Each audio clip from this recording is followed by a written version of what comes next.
Magandang umaga po. At katulad po ng dati, ako'y kinakabahan muli. Pero salamat po sa Diyos dahil ako'y tinayo niyang muli sa inyong harapan upang magpahayag po ng kanyang mensahe sa umagang ito. At kanina po habang nandito yung mga nanay, ay naalala ko po yung nanay ko. Yung nanay ko po kasi ay nagkasakit nitong May, ano ba yan? April. Basta ito pong buwan na ito ay medyo maraming pagsubok po sa buhay namin, sa aming pamilya. At kaya po siguro napapansin nyo, hindi ako nakadalo ng ilang meetings. Ay yun po, nag-attend po ako sa mother ko, na-stroke po siya, 82 years old na siya. Kami po ay 2 anak lang niya. At yun nga, isa pa rin pong pagpapala dahil kami po ay pinalaki ng aming nanay, ng aming tatay, ng ayon po sa kalooban ng Panginoon. So, kung nanunood man o nakikinig man yung nanay ko, Nay, Happy Mother's Day po. So tayo po ay magsitayo at tayo po ay babasahin po natin yung ating yung ating text para sa umagang ito. Ang totoo po nito, itong mensaheng ito ay dapat nung isang Sunday, kaya lang ngayon nagkaroon nga po ng konting aberya. Pero salamat po sa Panginoon dahil maihead din po ang kanyang mensaheng nahanda. So ito po ay matatagpuan sa Romans 12 verse 19 at basahin po natin ng sabay-sabay kung siguro po ay naka-flash sa ating TV o kaya po sa inyong Bible sa Romans chapter 12 verse 19. Ando na po ba kayo? Amen. Kung amen po, ating pong basahin ng sabay-sabay. Ready? Begin. Dearly beloved, avenge not yourselves, but rather give place unto wrath. For it is written, vengeance is mine, I will repay, saith the Lord. So tayo po ay mananalangin. Baging Ama, maraming salamat po, Panginoon. At kami po ay nakadalo sa araw ng panambahan, Panginoon. Sa araw na itinakda mo upang kami po ay sama-sama na magpuri sa iyo, makinig ng iyong mensahe, Panginoon, at magpalakas. Dahil alam po namin na ang iyong salita ay kalakasan. Magkaroon po ng unity sa amin bawat isa na nananampalataya po sa iyo. Humingi po ako ng kapatawaran, Panginoon, sa mga nagawa ko pong pagkukulang sa inyo, sa aking mga kasalanan. At ihanda po ninyo, Panginoon, ang aming puso at isipan sa pagninilay sa iyong mga salita. At maraming salamat po, Panginoon, sa mga nakalipas na araw na kami po ay iyong pinagpala, iningatan, Panginoon, i-provide lahat ng aming mga pangangailangan. At sa umaga pong ito, Panginoon, nawa maging pagkain po ng aming kaluluwa, Panginoon. Naging kalakasan namin, spiritual, maisa pamuhay namin, Panginoon, ang iyong mensahe na naihanda po sa umagang ito. At ito po'y makita sa aming buhay. Samahan po kami, bigyan po kami ng kaunawaan. Ito po ay aking panalangin, Panginoon, sa pangalan ng Panginoong Hesus. Amen. Makakaupo na po kayo. So, morning po. Ang title po ng ating pag-aaral sa umagang ito is Let God and Let Go. Medyo malawak po siya at ang nakita ko po dito yung pangkaraniwang nangyayari sa araw-araw. Sa araw-araw natin, paglabas natin, paggising natin, punta natin sa trabaho, hanggang sa tanghali, hapon, ulit na naman. At ito po nangyayari sa buhay ko, malamang nangyayari din po sa buhay ninyo sa pang-araw-araw. So atin pong tingnan kung paano po tayo tuturuan ng Panginoon na maitama yung ating mga kamalian. So when someone treated us badly, or even for slight intonation, yung napataas lang yung boses, voice has uttered unpleasant or unsavory comment.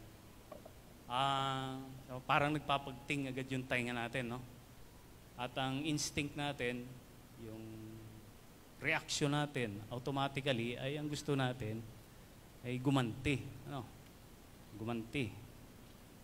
Sabi po doon, we may retaliate with spicy words. Spicy, mga hindi magandang lumalabas sa ating bibig, ano? Even kahit po tayo Kristiyano na, dahil sa kabiglaanan ng ating damdamin, bugso, no? Nakakapagsalita pa rin tayo ng ganung mga hindi foul languages. O kaya, we may retaliate with body languages. Maaaring magmustra ka ng kung ano, no? Yung facial expression mo para ma-express yung galit mo. Ano? Ganon din po yung pwede tayong gumanti o mag-retaliate, may salita na, meron pang body language o may expression pa.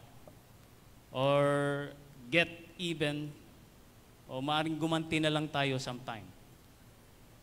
Or kung hindi naman at tayo'y natili yung takot natin o yung paalala ng Panginoon na alala natin, maring i-ignore na lang natin ito at pabayaan.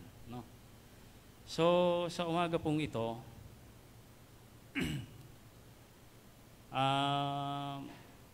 yun nga po, ano?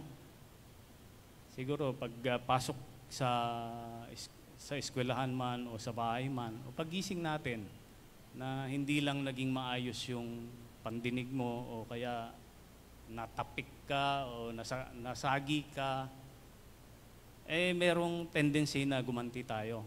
So, yung sunod na slide please. Yan. Ito medyo parang kengkoy, no? Sabi niya na maaaring nagawan siya ng masama. Ang sabi niya, I loosened the cups on the salt and pepper shakers. Ano ibig sabihin nun? Ibig sabihin, kung ano ba, nagawan siya ng masama, ang ginawa niya, niluwagan niya yung takip nung yung pangbudbud sa pagkain, yung alat at saka yung panganghang. Kung naibudbud mo yun, maluwag yung takip. Ibig sabihin, dadami yung maaaring hindi niya makain yung yung pagkain na supposed to be kakainin niya. Yun yung way niya para gumante. Which is, para sa atin, mga Kristiyano, hindi applicable, di ba? So, maring ganito naman yung next slide. Ayan. Sa kalsada po, sa katulad ko po nagmamaneho, o kung di man, kahit po tayo ay naglalakad lang dyan sa daan, o maring tayo na hagingan, o kaya na saltik, no? Yan na. Kung hindi po tayo Kristiyano, o Kristiyano man, na hindi natin naisip yung aral ng Panginoon, maaring lumabas ang mga salitang ito sa atin. Out of anger, no? Out of frustration, ay mababanggit natin ito. So, ituloy po natin.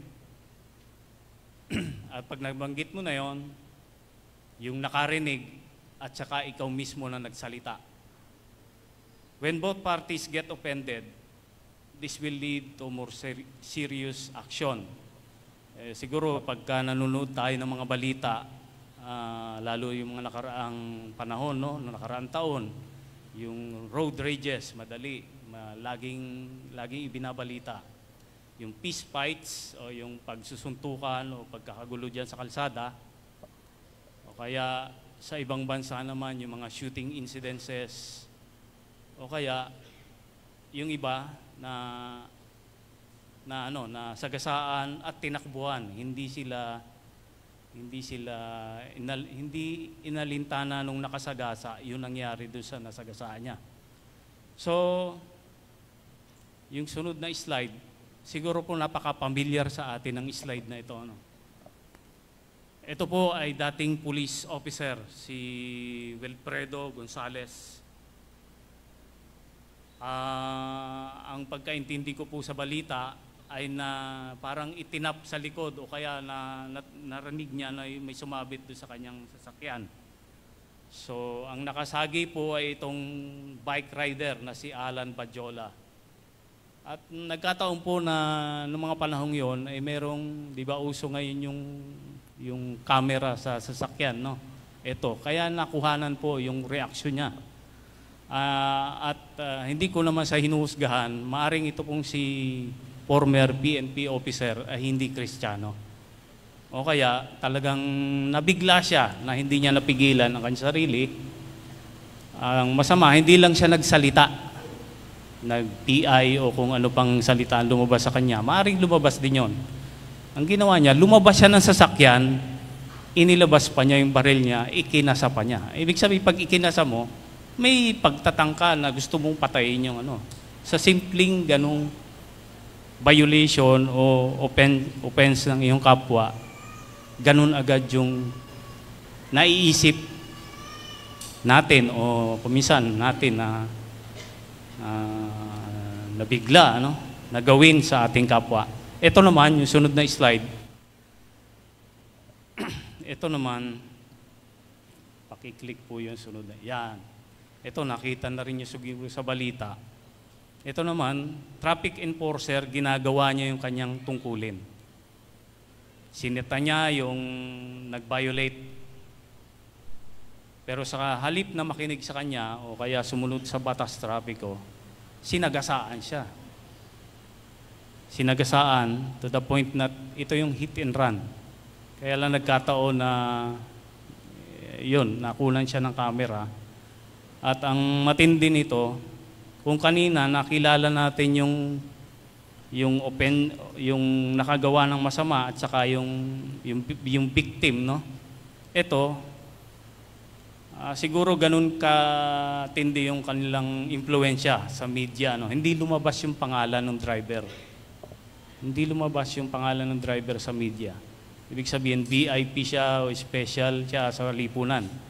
Pero ganun pa man, mali yung ganyang ginawa eh. Kahit pa sa anggulo natin tingnan, mali.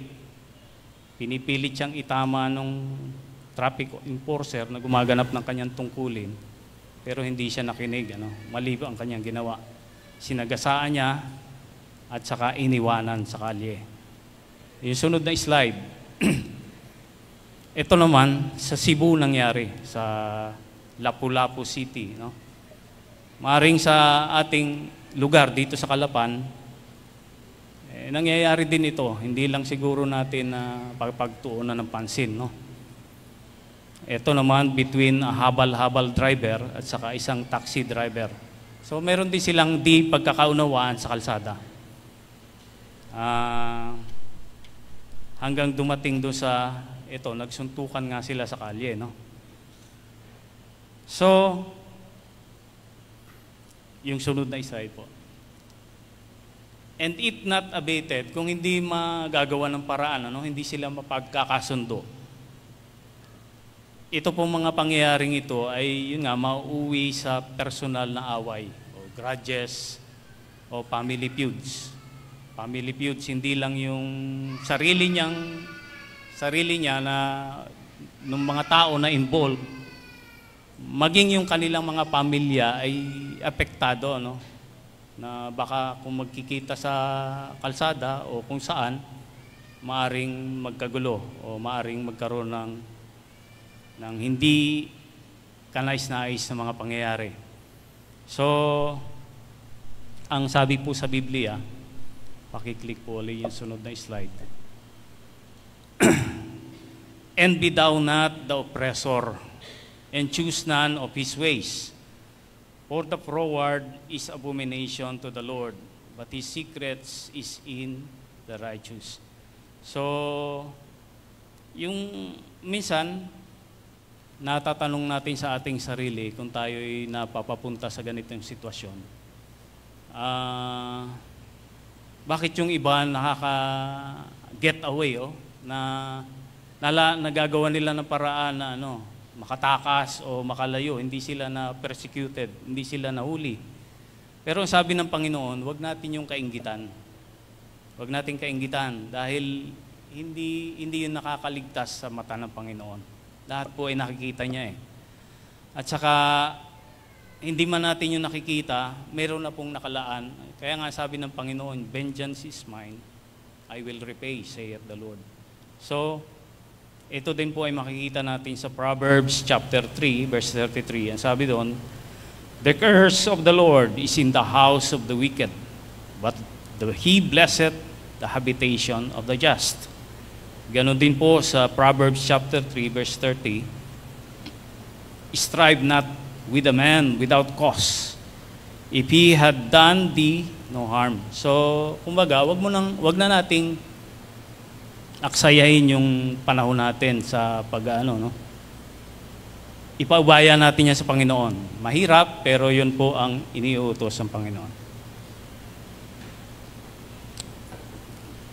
So, para mas makita po natin ang application nito, siguro nakikita natin sa Old Testament, ang sabi doon, an eye for an eye, tooth for tooth, hand for hand, foot for foot. Pero nung dumating po yung panahon ni Jesus Christ, ay ang sabi niya, ibigin mo ang iyong kaway. So, paano na to? Na gusto kong gumanti, pero ang huli kasi, yun ang nasusunod. At saka si Kristo mismo ang nagsabi nito, love your enemy. Mahirap gawin, pero yun po ang iniutos ng Panginoon. Ngayon, para mas makita natin yung application nito sa ating buhay, tingnan natin yung karanasan ni King David.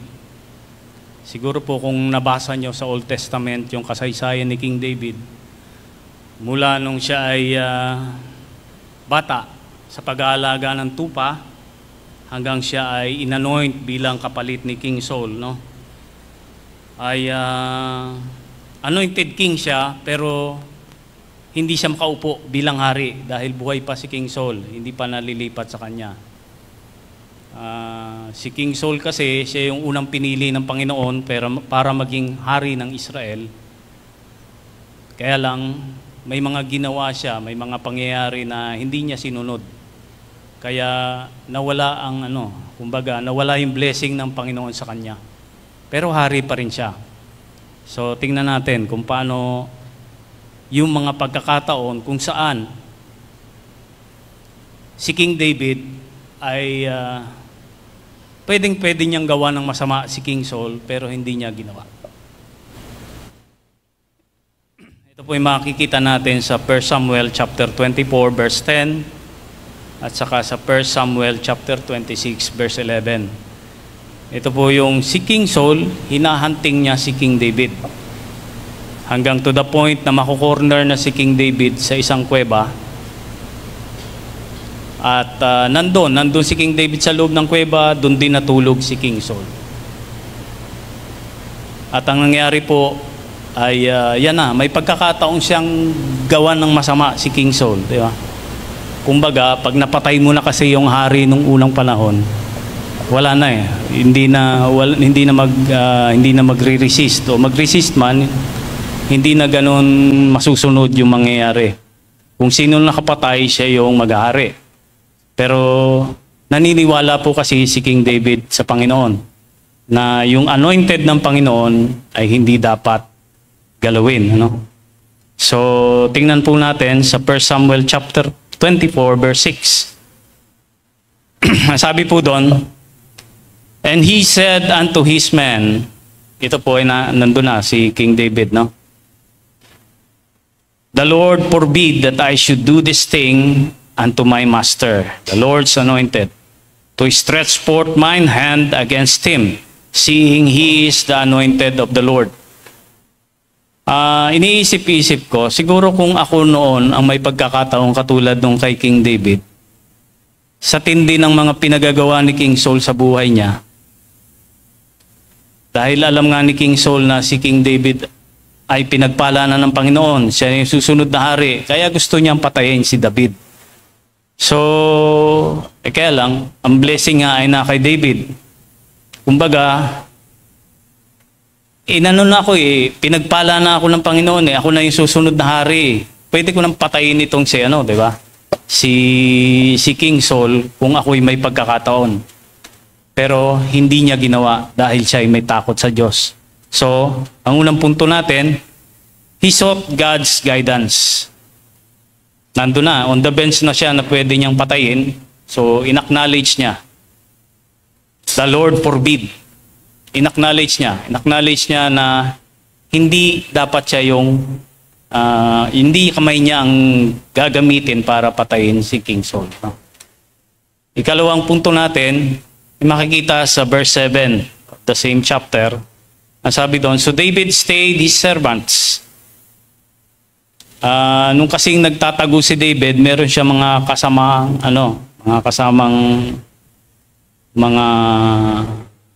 ang tawag doon, hindi naman mga outlaws mga hindi rin nasisiyahan sa pagpapalakad ni King Saul. So nagsama-sama sila, ang leader nila si David. Sabi doon, so David stayed his servants with these words, and suffered them not to rise against Saul. But Saul rose up out of the cave and went on his way. So, yung kanina, inacknowledge ni David yung utos ng Panginoon, yung kanyang mga statutes. At ang ikalawa, unconditionally, sinunod niya. Pagkatapos niya i-acknowledge, sinunod niya yung kanyang in-acknowledge kanina sa verse 6. So, hindi niya pinagalaw yung mga servant niya para gawa ng masama si King Saul. So, ang ikalawa ay unconditional obedience. No? Ang ikatlo, makikita natin sa verse 8. Ang sabi doon, David also arose afterward and went out of the cave and cried after Saul, saying, My Lord the king. And when Saul looked behind him, David stooped with his face to the earth and bowed himself. Iniisip-isip ko, kung katulad nung nagkasa ng baril, magagawa mo pa kayang mag-bow doon sa harap noon, kinasahan ka na ng baril, no? Parang hirap. Pero kung ina-acknowledge nga po natin yung presensya ng Panginoon, wala namang imposible. Lalong-lalo na kung susundin natin yung kanyang utos. So dito sa act na to, dito sa scene na ito, ipinakita ni David kung gaano yung humbleness na nasa kanya. Humbleness. So he stooped. Dahil hari ngayon, nagbigay galang siya. He face to the earth and bowed himself.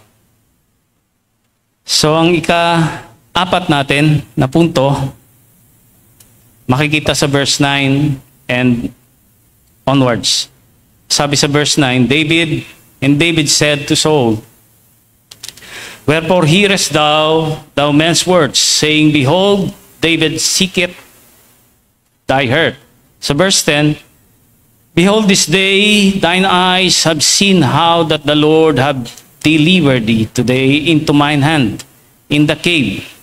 And some bade me to kill thee. Ito yung mga kasama niya, sabi, patayin mo na yan. Pero hindi niya ginawa. But mine eyes spared thee. And I said, I will not put forth mine hand against my Lord, for he is the Lord's anointed.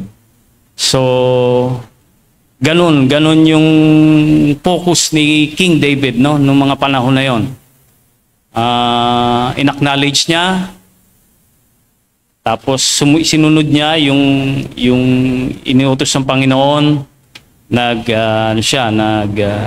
pinakita niya yung humbleness niya, nagbow pa siya kay King Saul.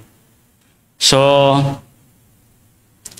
matapos po yon, meron ng ginawa ang Panginoon para sa kanya, para kay David, no? Dahil sumunod ka sa Panginoon, meron kang biyaya, meron kang reward, meron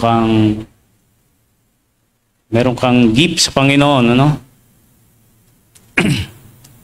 Sa verse 11, ituloy ko po, Moreover, my father, see the skirt of thy robe in my hand. For in that I cut off the skirt of thy robe, and killed thee not.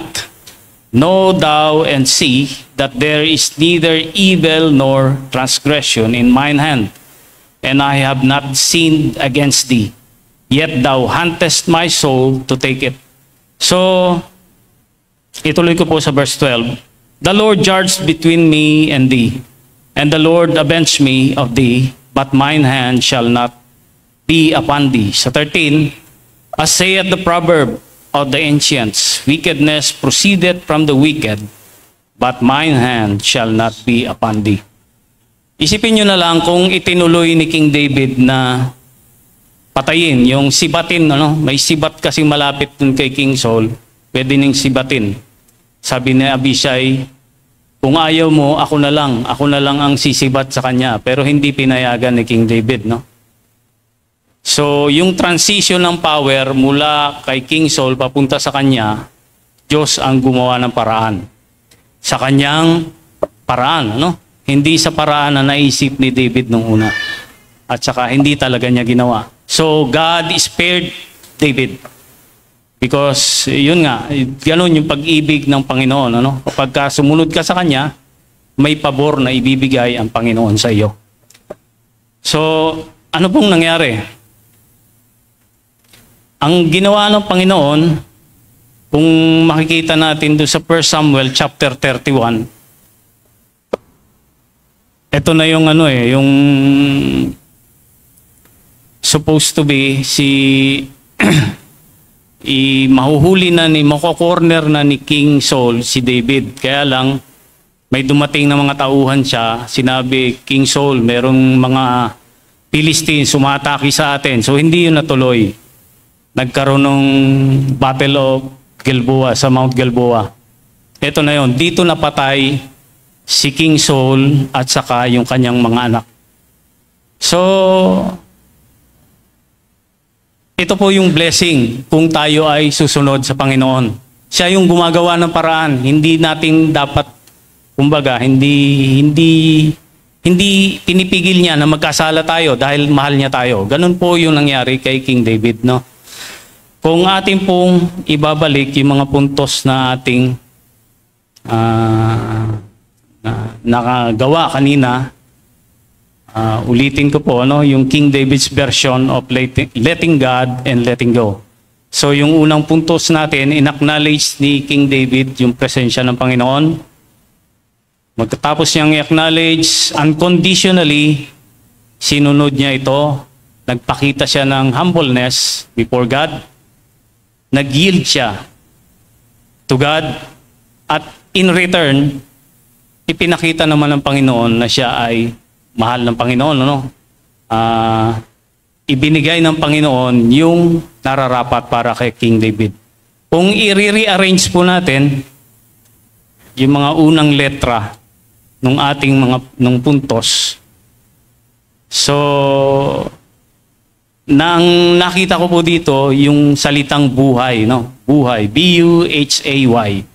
So ang mauna natin, beloved of God, yung you unconditionally obeyed God, humbleness before God, acknowledge God, and yielded to God. So, following and living with David's buhay principle will literally help us in peaceably preserving lives, yung buhay natin at saka yung adversary natin. So, ang sabi nga ng Panginoon, yung mga aral ko ay hindi mahirap.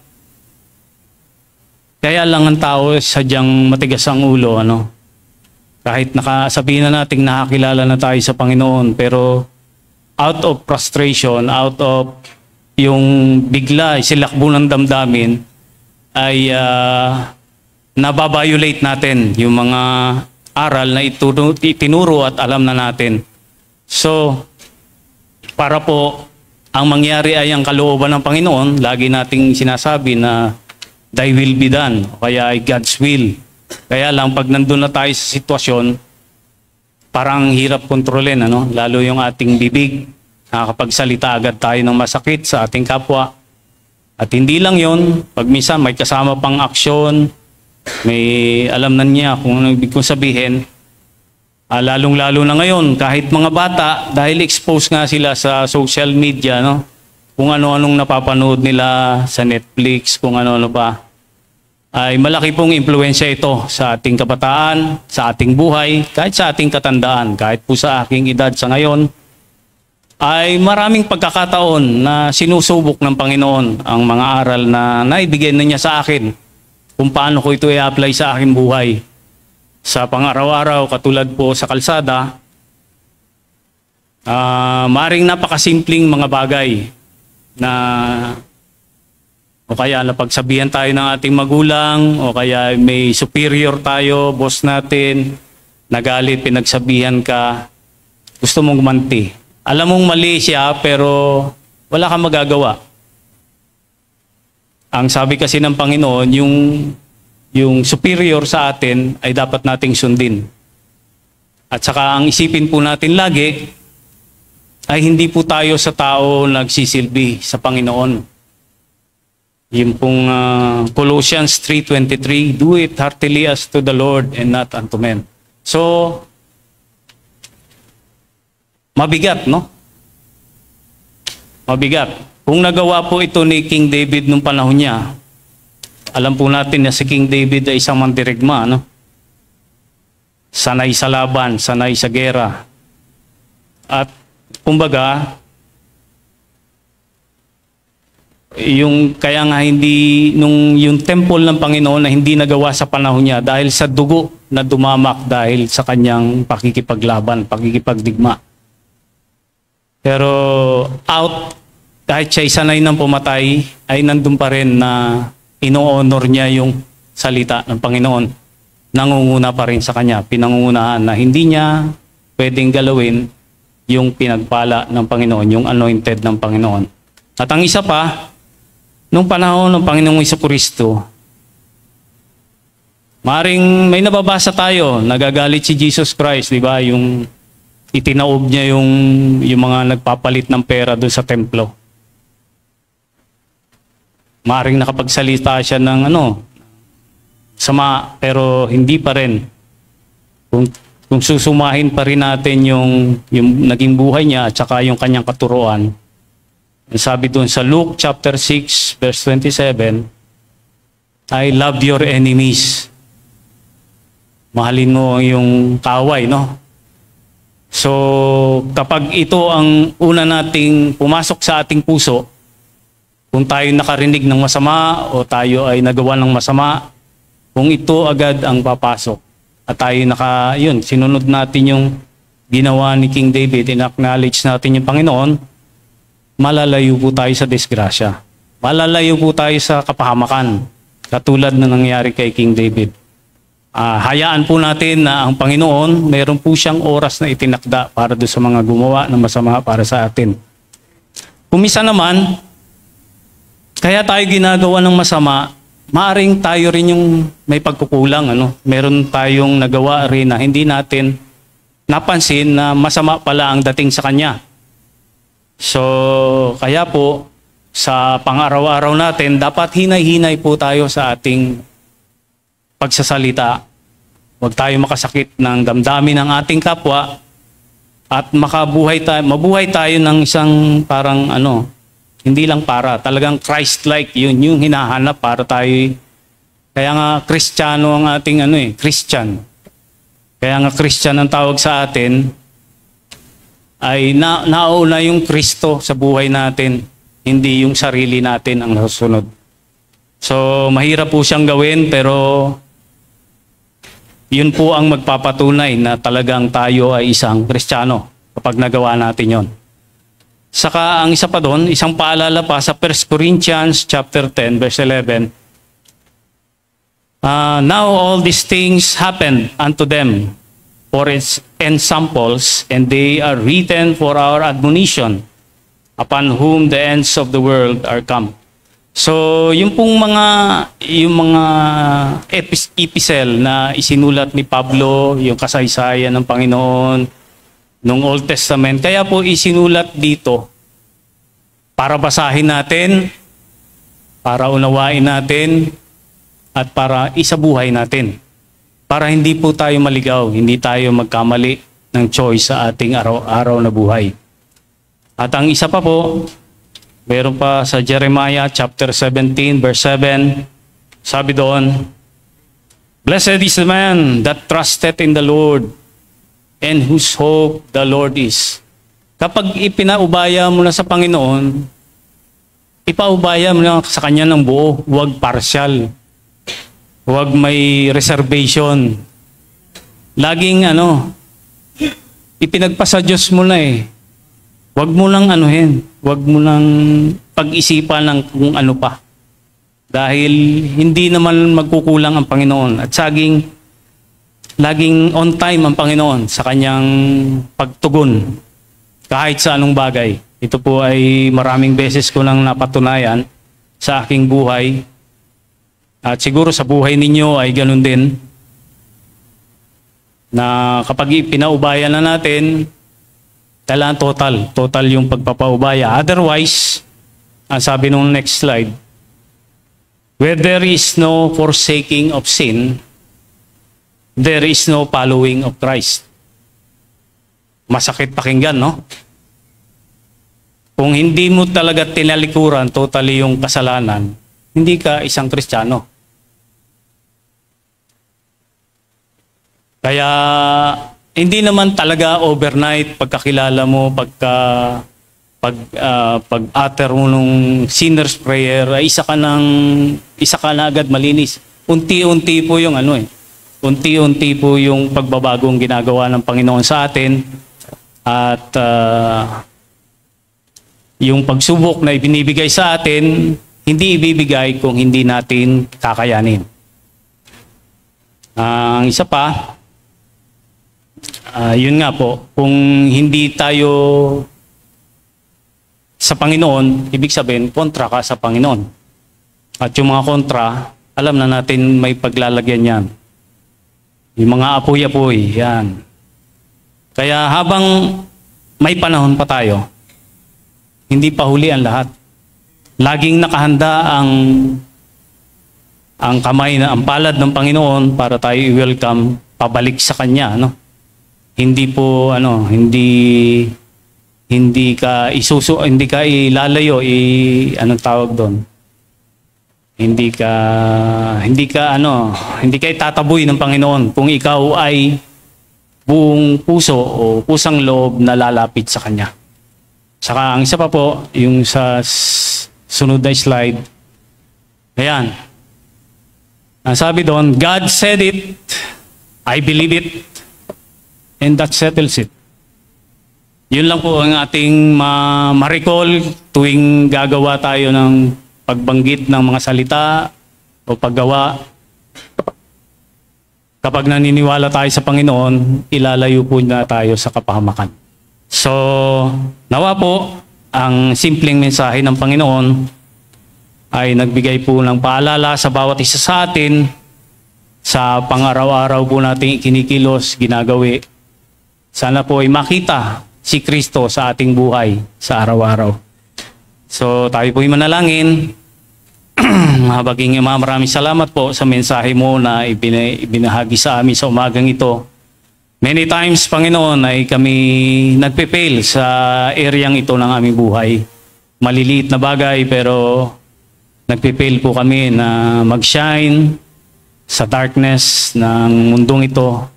Supposed to be kami being Kristiyano at follower ng Panginoong Jesucristo ay mag-excel, makita ang mga bagay na ito, mga liliit na bagay na ipagpaubaya po namin sa inyo lahat ng area ng aming buhay. Sa aming pagsasalita, sa aming paggawa, ay ikaw po ang muna. Pangunahan mo kami, Panginoon, at katulad nga po, ng aral ngayon, yung pag-ibig sa aming kaaway, at saka po yung pagpapaubaya, na ikaw ang gaganti para sa amin, ay maipaalala mo sa amin sa araw-araw. Ito po ay aking samo at panalangin sa pangalan ng Panginoong Hesus. Amen.